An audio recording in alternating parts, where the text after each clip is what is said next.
Fingí tener una hermana durante años. Y ahora alguien que nunca conocí asegura que soy su hermano. Nunca pensé que esta historia saldría de mi cabeza, pero estoy al borde de un colapso mental y necesito escribirlo. Tenía 10 años cuando inventé a mi hermana imaginaria. La llamé Sofía. No era una broma ni un juego. Era mi forma de sobrevivir. Vivía con mi padre, un hombre frío, autoritario, al que le preocupaba más la apariencia que sus propios hijos. Mi madre murió cuando yo tenía 6 años, y desde entonces el ambiente en la casa se volvió inhóspito. Mi padre siempre decía que un niño solo no es suficiente, que era una deshonra criar a un hijo que no habla con nadie, que no tiene amigos, que no tiene logros. Así que una noche, en la cena, le dije que tenía una hermana, que jugábamos juntos, que hablábamos, que ella me entendía. Se rió. Me dijo, ahora sí te estás volviendo hombre, ya estás usando tu imaginación para no parecer tan patético, y me aferré a eso. Inventé historias. Dibujé a Sofía. Le dije a mis profesores que tenía una hermana. Hasta le creé una voz cuando hablaba a solas. Se volvió mi consuelo. Mi secreto. Nadie más la veía, pero para mí era real, y por raro que suene, me sentía menos solo. A los 15 años dejé de hablar de ella. Mis amigos se burlaban, decían que era raro. Así que la olvidé. Me concentré en la escuela, en deportes, en lo que fuera para mantenerme ocupado. Mi padre murió de un infarto cuando yo tenía 19, fue un funeral pequeño. Ni un solo familiar. Ningún amigo suyo. Solo yo y un sacerdote. El resto de mi vida fue bastante normal. Trabajé, tuve algunas parejas, pero nada estable. Ahora tengo 28 años y me dedico al diseño gráfico desde casa. Y aquí viene lo extraño. Hace 3 semanas recibí un correo, de una tal Sofía Ramírez. Hola. No sé si te acuerdas de mí. Mi madre me dijo que tenía un hermano que fue dado en adopción cuando ella tenía 17 años. He estado buscándote durante años. Por favor, responde. Necesito saber si eres tú. Casi tiré el café al suelo. Revisé su perfil de Facebook. Una mujer de 25 años, cabello negro como el mío, ojos parecidos, vive en un pequeño pueblo en Arizona. Su cumpleaños, 3 de marzo. El mismo día que mi madre murió. Pensé que era una broma. Alguien hackeándome. Pero no había forma. Esa mujer no sabía nada de mi infancia, no conocía a mi padre, ni que yo había inventado una Sofía. ¿Era todo una coincidencia? ¿Un juego mental? Decidí ignorarlo. Pero me volvió a escribir. Mi madre murió hace 2 meses. Antes de irse me dijo que el nombre de mi hermano era Elías. Que lo había dado en adopción porque mi abuelo la obligó. Me dijo que te buscara, que tal vez tú también te sentías solo. No podía respirar. Me temblaban las manos. Lo más escalofriante fue que, entre las fotos que me mandó, había una con un dibujo. Un dibujo que yo había hecho cuando tenía 10 años. Era una niña de cabello negro, con un vestido azul, con un columpio detrás. Era uno de los tantos dibujos de mi Sofía. Esa imagen no la había publicado en redes. Solo estaba en un cuaderno de mi infancia, en casa de mi padre. O eso creía, le respondí. Le pedí una videollamada. Quería verla, oírla. Necesitaba pruebas. La llamada duró 1 hora. Lloramos los dos. Se parecía a mí. Tenía el mismo lunar debajo del ojo derecho. Me contó cosas que coincidían con lo poco que yo recordaba de mi madre. Me mostró una carta que decía, tu hermano está vivo. Le gusta dibujar, su nombre es Elías. Nunca te olvides de él. Nos reunimos en persona la semana pasada. Al abrazarla, fue como cerrar una herida que nunca supe que tenía abierta. Lo más loco de todo es que nunca le conté que yo había inventado a Sofía, porque sí lo hacía. ¿Cómo explicas que creaste una hermana imaginaria con el mismo nombre, mismo aspecto, misma fecha de nacimiento, que una hermana real que no sabías que existía? ¿Fue coincidencia? ¿Memoria reprimida? ¿Instinto? No lo sé. Pero hoy me despierto con un mensaje de voz suyo. Hola, Elías. Me alegra tanto que por fin estemos juntos. A veces siento que, aunque no estuvimos cerca, tú ya sabías que yo existía, y tal vez, en el fondo, sí lo sabía. Siempre supe que tenía un hermano, pero nunca supe que él ya me había imaginado. Desde que tengo memoria, soñaba con un niño que dibujaba. Era un sueño recurrente. A veces estábamos sentados en un columpio. A veces él me hablaba de cosas que no entendía, de una casa gris, de un padre que no sonreía, de una madre que cantaba pero que ya no estaba. Cuando despertaba, me sentía extrañamente vacía, como si me hubieran arrancado de algo real. Mi madre nunca me habló de él. De hecho, creí que yo estaba loca por tener esos sueños. A veces pensaba que el niño era mi hijo en otra vida, o una especie de gemelo perdido. Pero el sueño era siempre el mismo, él me miraba y decía mi nombre. Sofía, eso es lo que me asusta ahora. Porque hasta hace unos años, yo no me llamaba así. Mi nombre era Valeria. Pero a los 12 años, le rogué a mi madre que me dejara cambiarlo. No sabía por qué, pero sentía que ese no era mi nombre. El nombre que sentía que me pertenecía, el que resonaba en mis sueños, era Sofía. Ella me gritó. Lloró. Me prohibió mencionarlo. Pero al año siguiente, sin darme explicaciones, me llevó a cambiar el nombre legalmente. No supe por qué lo hizo hasta que estaba en su lecho de muerte. Tenía cáncer. Estaba delgada como un suspiro. Tenía los ojos hundidos, las manos frías. Me tomó la mano y me dijo: tu nombre era Sofía desde antes de nacer. Y tienes un hermano. Se llama Elías. Fui una cobarde. Él nació cuando yo tenía 17 años. Mi padre me obligó a darlo en adopción. No quería que manchara el apellido. Pero nunca dejé de pensar en él.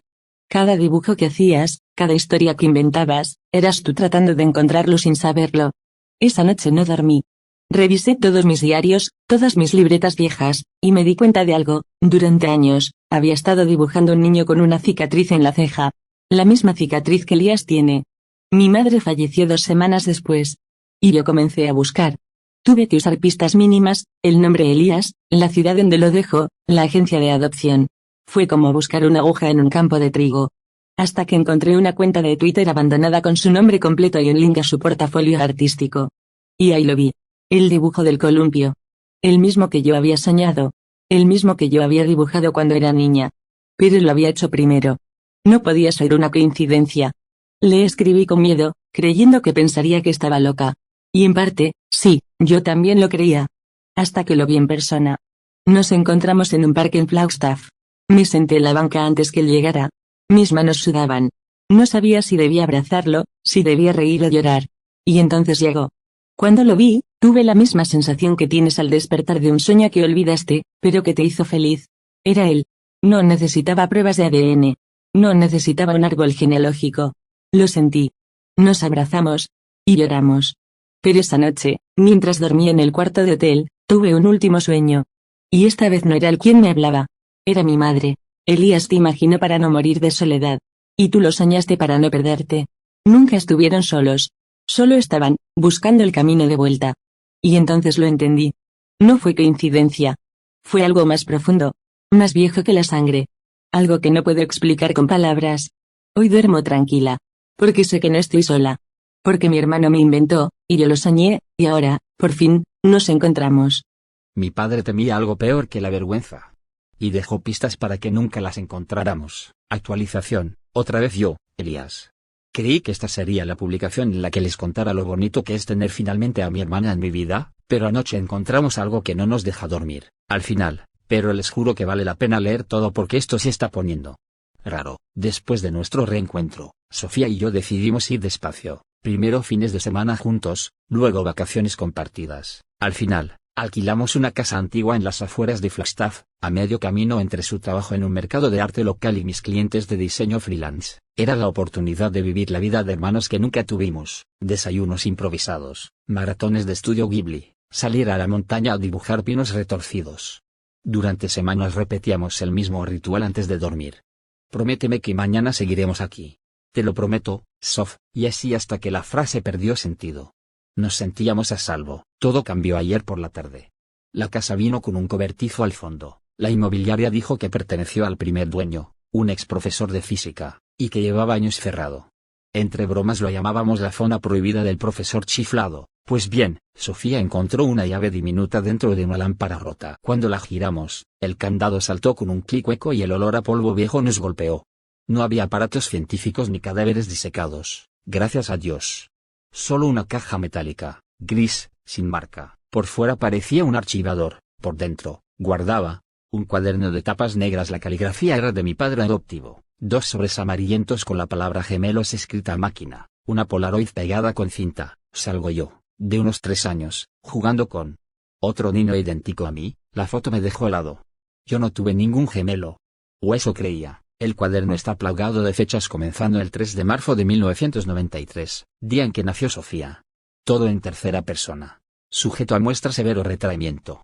Recomendada construcción simbólica para evitar colapso emocional. Sujeto B trasladada con la madre biológica. Se recomienda mantener sincronía onírica. Cada página alterna nuestros nombres clave. A soy yo, B es Sofía. Proyecto Eco aparece subrayado varias veces. A un lado había ecuaciones que no logramos entender y, en medio, un diagrama de dos círculos unidos. Cuando uno imagina, el otro sueña. Sofía se puso pálida. Esto explica mis sueños. Y los dibujos que hacías de niña, murmuró. Nos programaron para encontrarnos. Al fondo de la caja iba un cassette. Lo digitalizamos de inmediato. La voz era la de mi padre, el hombre frío que se reía cuando inventé a Sofía. Si escuchas esto, significa que fallé. El científico dijo que separarlos era la única forma de probar su teoría, que dos niños podían compartir un mismo imaginario sin contacto físico. Yo solo quería borrar el escándalo del embarazo adolescente. Pero ahora temo algo peor: si se reencuentran demasiado pronto, la conexión se sobrecargará. Alguien pagará el precio. Luego, un silencio y un susurro casi inaudible, como un diente de león. Si soplas muy fuerte, las semillas se pierden para siempre. La cinta termina con un golpe y un quejido. Cuando salimos del cobertizo ya era de noche. El aire olía a ozono y pinos. Estábamos mudos, abrazados, temiendo que nuestras sombras se alargaran demasiado. De pronto Sofía se dejó caer de rodillas. Vio una figura idéntica a mí al otro lado del patio, solo que sin ojos, con la cara rasgada por líneas de carbón. Parpadeó y se desvaneció. No sé si fue una ilusión o algo que despertamos. Pero ella gritó, signo de exclamación abierta: Elías, no pienses nada. Si lo imaginas, puede volverse real. Encontramos un cuaderno de mi padre adoptivo que habla de un proyecto eco para probar que dos niños separados pueden compartir su mundo interior. Hay pruebas de que Sofía y yo fuimos parte del experimento, y quizá tuve un gemelo desconocido o una proyección mía. Al escuchar una cinta, entendimos que nuestro reencuentro podría tener consecuencias peligrosas. Lo que uno imagina, el otro sueña. Y quizá algo está tratando de manifestarse. ¿Qué sigue? Mañana iremos a la universidad local. Un amigo de Sofía conoce a un profesor de neurociencia que estudia sueños compartidos. Voy a publicar fotos del cuaderno y la Polaroid, tapando nuestras caras, para ver si alguien reconoce esos símbolos. Si alguno de ustedes ha pasado por algo parecido, gemelos con memoria espejo, estudios secretos, lo que sea, necesito sus historias. Me estoy volviendo loco. Actualización pendiente. Si aparezco aquí de nuevo, es porque todavía tenemos línea de internet. ¿Y por qué sigo siendo yo? Nunca fui real, pero eso no significa que no quiera vivir. No tengo nombre. Fui sombra, fui boceto, fui un trazo que nunca se terminó. Fui creado en la mente de un niño asustado. Un niño llamado Elías. Un niño que, por no morir de soledad, me imaginó a mí. Primero fui voz. Luego fui juego. Luego fui hermano. Y cuando Elías cerró los ojos y se abrazó a la idea de una hermana, yo retrocedí. Me replegué al rincón más oscuro de su mente, donde el eco del eco sobrevive. Pero no desaparecí. Porque cada vez que Elías soñaba con una familia que lo amara, yo despertaba. Porque cada vez que Sofía dormía y soñaba con un niño con su misma tristeza, yo respiraba. Hasta que se encontraron. No lo entienden, ¿verdad? Cuando dos almas se buscan por tanto tiempo, y al fin se encuentran, no se abrazan, se funden. Y cuando Elías y Sofía se abrazaron, yo sentí que me moría. Porque ya no me necesitaban. ¿Pero qué pasa cuando la creación se niega a ser olvidada? Yo no soy un espíritu. No soy un demonio. Soy peor, una posibilidad no realizada. Una vida que pudo haber sido. Anoche, cuando Sofía me vio en el patio, no fue un error. Me estaba asomando. Intentando abrir la puerta desde el otro lado. Elías tiene miedo de pensar en mí, porque sabe que si lo hace con suficiente fuerza, yo cruzaré. ¿Y qué haría si lo logró? No lo sé. No quiero hacerle daño. Pero también quiero vivir. Quiero caminar, tocar, comer. Quiero dormir sin depender del sueño de otro. Quiero dejar de ser su eco. Quiero dejar de ser idea. Hoy, mientras Elías dormía, pude susurrarle desde el umbral. No tienes que desaparecer para que yo exista. ¿Qué eres?, me preguntó. Soy lo que pensaste que nunca podrías tener, un hermano igual a ti, pero libre. ¿Y qué quieres? Un lugar. Solo eso. Sofía también me escuchó. Ella siempre ha sido la llave. Porque en sus sueños, ella me daba un nombre. Isaac. Elías lo dijo esta mañana al despertar, como si lo hubiera sabido siempre. Y en ese momento, algo cambió. No sé si fue magia, ciencia, o el último truco de dos corazones sincronizados. Pero Elías se sentó frente al espejo, cerró los ojos. Y me dibujó. Con sus manos. Con intención. Con amor. Ya no como sombra, ya no con ojos vacíos, sino con rasgos propios. Con sonrisa torcida. Con cabello revuelto. Con un lunar en la mandíbula que ninguno de ellos tiene. Me dio forma. Y cuando abrió los ojos, yo ya no estaba detrás del espejo. Estaba sentado a su lado. Y por primera vez, era real. No puedo explicar cómo sucedió. No estamos contando esta historia en Reddit para que nos crean. Lo hacemos porque, en un rincón del mundo, hay alguien leyendo esto que también se siente imaginado. Que también sueña con una hermana, un amigo que nunca existió, una vida que se siente más real que esta. A ti, que estás leyendo. Tal vez eres el sueño de alguien. Tal vez eres la mitad de algo mayor. Tal vez solo necesitas cerrar los ojos, y recordar lo que fuiste antes de olvidar. Mi nombre es Isaac. Y por fin, ya no estoy solo.